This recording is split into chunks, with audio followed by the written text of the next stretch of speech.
Thousands marched over the Edmund Pettus Bridge in Selma, Alabama yesterday to commemorate the 57th anniversary of Bloody Sunday. Surrounded by the family of John Lewis and Martin Luther King Jr., the nation's first black vice president and first female vice president, Kamala Harris, joined thousands to honor the defining moment in history when John Lewis and many other civil rights activists were beaten and tear gassed and attacked by police as they peacefully marched for voting rights in 1965. Lewis suffered a fractured skull and went on to become a civil rights icon as well as represent Georgia's 5th congressional district. He died in 2020.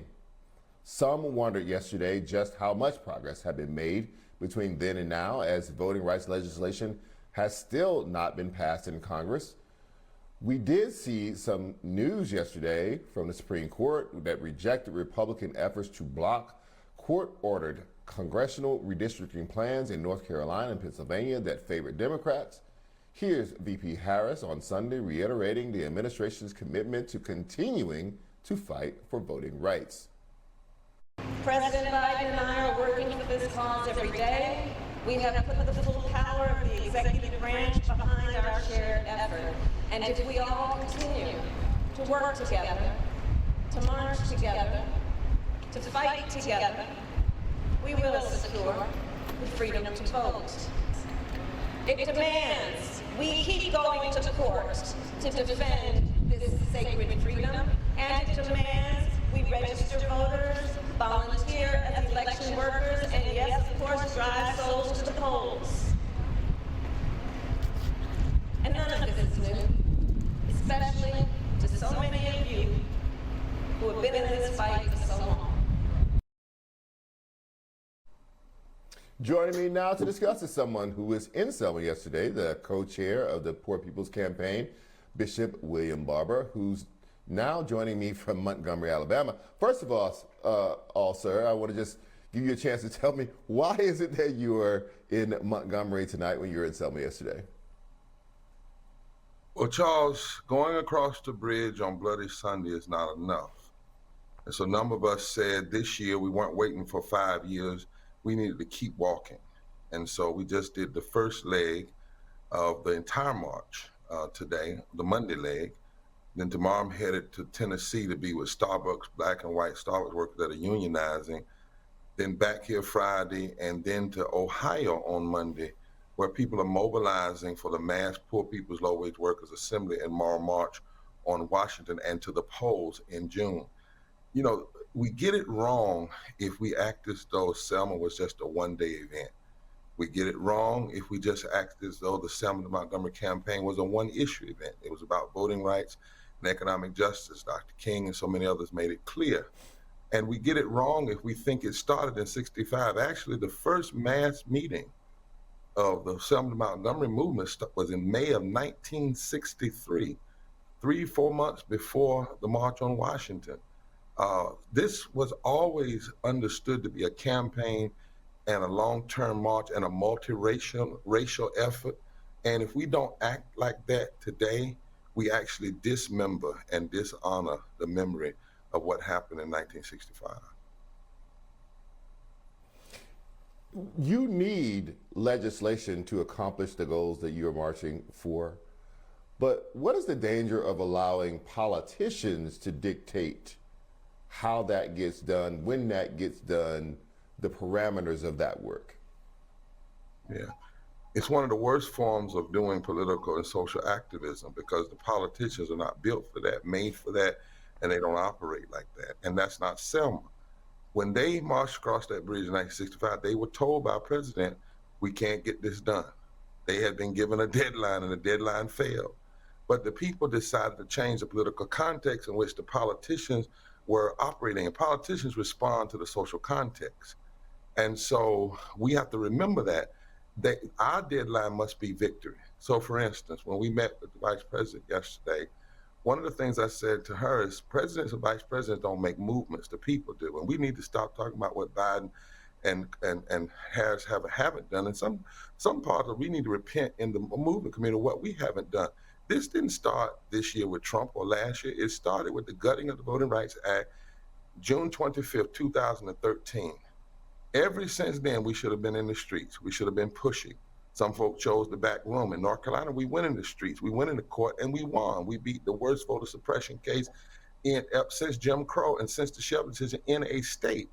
That could have been replicated and should have been. So now we need to repent of what we didn't do and go to work. I said to the vice president, we also need the administration to stop saying nothing's going to get done in the Senate. What you need to do, meet with a group of multiracial, moral, religious leaders, powerful religious leaders of every race, creed, color, bring in that same room impacted people, voting rights lawyers, Black and white, Latino, and economists. Connect the dots between the progressive policies you want to pass and voting rights. And then what about setting August the 6th as the new time frame for pushing this agenda? That's the anniversary of the signing of the Voting Rights Act. And then we in the movement community need to go to work. We're planning June 18, 2022, the Mass Poor People Low Wage Workers Assembly. In West Virginia, they're planning a 4-day Selma-like march on August the 5th, 6th, 7th, and 8th to challenge Manchin, to put the pressure up, set a new date. But don't say we can't do this. You know, we did an impeachment and an inauguration and a counting of electoral votes, and the Congress bragged that they could multitask. Well, if you could multitask on that, you can multitask on bringing back a $15 living wage and voting rights back to the floor. The original John Lewis bill, the one that he wrote for the People's Act and the Voting Rights Restoration Act, and then let us put the pressure that needs to be done. But the last thing we need to do is say, it's over. We can't have another vote in the Senate. That we should never let politicians set the deadline on our justice and our rights and our forward movement in this country. And how did the vice president respond to your suggestions and comments? Well, actually, she was nodding. Hey, no, it was very short. And I said that we would talk some more. But one of the things we're going to do, you know, we've been saying to the Biden administration for 8 months about this need, direct to the president. His handlers, the handlers haven't responded. I'm wondering sometimes, has he even seen the request? That's just me talking. Because it makes no sense to me that you wouldn't sit with the powerful moral leaders, Jewish, Muslims, Christians, impact people, activists in this regard, and make this not a Black issue, but an issue of democracy, an issue of civilization. So I saw her nod. I hope she's going to follow through. We're going to write. But let me tell you one more thing, Charles. We just saw a victory, right, in North Carolina. But that's a state court victory where the activists are using state constitutions, those Reconstruction constitutions, to win victories today that the Supreme Court can't overturn because they're so sound. I mean, we have so much here we can be doing, but it's going to require activism in the street, activism in the suites, and at the ballot box. And so, as I said, West Virginia is getting ready to move August 5th, 6th, and 7th. They're not quitting. West Virginia's not quitting. The minors, white people, and Black people are not quitting. Poor People's Campaign is not quitting. Over 200 organizations, 37 other groups, and so forth and so on. How do you quit? I mean, how do you just say they had one vote? Nothing in the history of this country that was ever progressive happened on the first vote. Now, nowhere. It always required more and more and a continuous fight. So how do you get the Senate Majority Leader? Well, we know he's going to be there until the end of this year, maybe even into the next term. How do you get Schumer to put this back on the legislative agenda? Mm-hmm. Well, that's where the president and the vice president should be using the full weight of the presidency. That's where they should be going into the states like Arizona and West Virginia. That's where they should say this is time for power politics. And we believe by having this mass call, we're calling for this massive gathering from people all over, that part of this purpose of this street heat is to say, listen, there are 5 interlocking injustices. Systemic racism, you heard me before, poverty, ecological devastation, denial of healthcare, and the war economy, and the false moral narrative, religious nationalism. And we have a third Reconstruction agenda. And we're going to put a face on it so that if they don't do this, then they'll be saying no to the people, not no to Manchin, not no to McConnell. But what we're planning in June 18th is to put the people's faces. I mean, white and Black and brown, who are saying we will not accept this. You cannot have a democracy that can't vote on democracy. You can't have a democracy that says you get one vote. That's all you get. You get one vote on the thing that matters the most in a democracy, and that is the right to vote. You get one vote on living wages. You get one vote on health care. And then if you don't win, you go away. Now, Charles, let me say this. You know, I want to say to Democrats, y'all really think Trump would act like this if he wanted something? So you're going to let bad people be more determined than good people? That makes no sense at all. You want to use the power.